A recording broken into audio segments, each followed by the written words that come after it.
this is your meeting. I want it to be informal. I want to hear about your issues. I'll update you where we stand with the county finances and some of the, maybe the more controversial issues that we had to face recently, such as the police precinct consolidation, Long Island bus, property tax assessment, and county finances. But beyond that, whatever other issue you want to bring up, let's discuss it civilly. I will try to be as responsive as possible, and hopefully you will find the responses satisfactory. But whatever I cannot address here, I commit to you that I will take back, and we will look into it and get back to you. This is the second meeting that we've had, town hall meeting. We like to have these quarterly where I can get out in front of you, the residents, and bring you an update on the county, but also your concerns. Let me also emphasize that although I'm running for the U.S. Senate, my first priority is Nassau County, is to do the best job that I can as the controller to make sure that we get through this very difficult financial period. So there should be no doubt of that, and that's why I spend as much time and I stay on top of things. I've managed big organizations that I have about 80 people in the Nassau County Controller's Office. We reduced that actually since I came into office by about 20%, so we have 20 less staff, and we're doing the same work, if not more, in managing the county finances. Thank you. I come from the private industry. I've been there for 35 years. I've managed organizations of over 500 people, so I know how to manage, I know how to delegate, and I know finances. So when I took over as the county controller, we had a budget deficit that we were confronted with of $135 million, almost no money in the bank, depleted reserves. If you recall, the county was we were being told we were on the brink of bankruptcy. In the first year, in 2010, we turned that deficit into a $26 million surplus. We streamlined government with the county executive. We reduced unnecessary contracts worth about $158 million. Net, we reduced the cost of government by over $200 million in the first year alone. And that's how we were able to eliminate the deficit and turn it into a surplus. In the second year that we're now closing the books on, against all odds, we are going to be showing next week a break-even or a small surplus, the second consecutive year.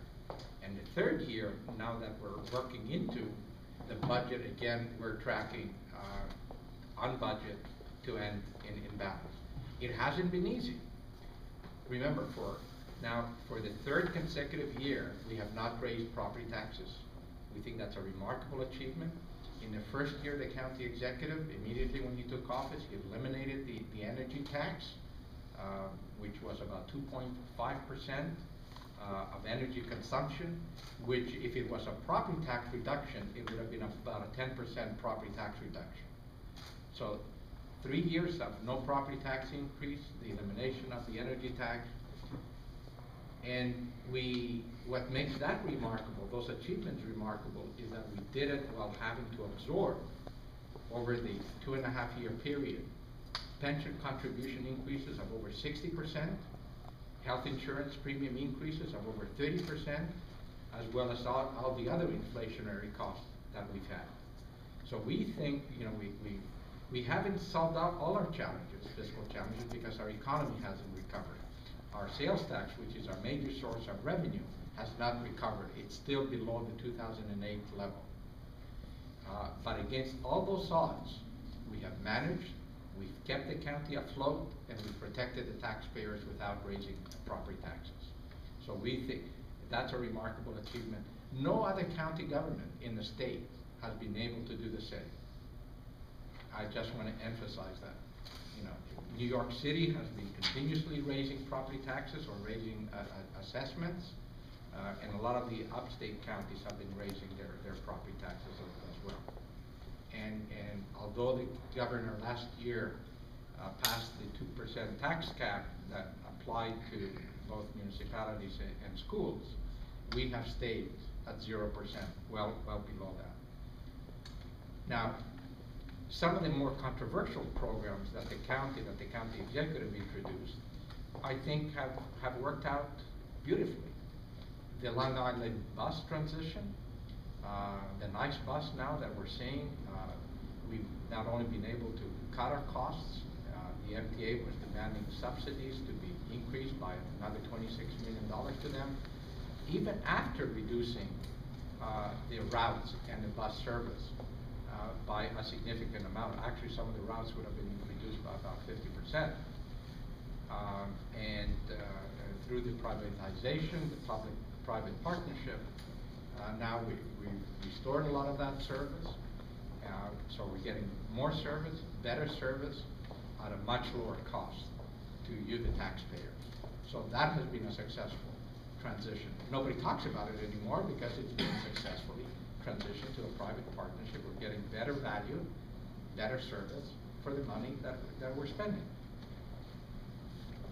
The police consolidation, that was a big issue that the unions, were kind of spreading fear 2 weeks ago that would impact public safety, and nobody wanted to do that. Certainly not the county executive. But most people don't go to precincts. But because of the archaic minimum manning rules that we were forced to have, and in order to continue to streamline our budget and meet our growing expenses without resorting to you, the taxpayers, for money, the county executive, through this consolidation, it will be saving about $20 million. And again, not affecting public safety. And now that the county legislature made that decision, and we're not arguing and fighting anymore, that's become a non-issue. It's been put behind us. But again, I want to emphasize that the number of police officers on the beat, on the street, will not be affected at all. So public safety should not be compromised. The property tax assessment, I think, there continues to be issues, but there's also been significant progress that has been made. When we took office, the property tax refunds were up to $150 and $160 million. In the first year, they were reduced down to about $80 million, and this year, in 2011 that we're closing, they'll be reduced down to about $70 million. So a successive improvement in the assessment of the properties and the equity in assessing people's properties fairly and equitably. And as a result, we're getting less appeals, and therefore less outlays or refunds out to the property owners. But there continue to be issues with the system. The assessment is not perfect. There's still certain inequity within the systems, and that's why when we put our report out from the Comptroller's office, we said, make sure you look at comparables.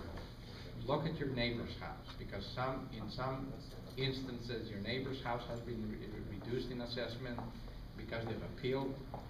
They've been successful in appealing, and because you have thought that maybe your house was correctly assessed, you may not have appealed.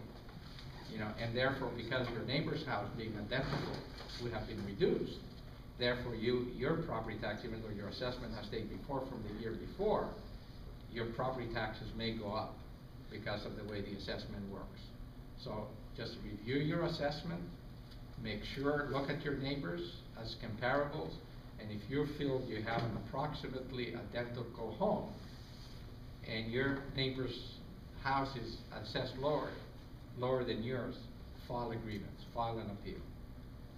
And in most cases, you will get a reduction in your assessment, and therefore reductions in your property tax and school taxes. So I cannot overly emphasize that. Look at your assessment, look at your neighbor's assessment, ask them, and make sure you're treated fairly. those are still some of the inequities in the system, even though we've made a lot of progress, and we will continue to improve the system going forward. I want to open up the floor to your questions, your concerns. Let's make this, informal, or formal as you want to make it. No holds barred. Hit me with anything you want.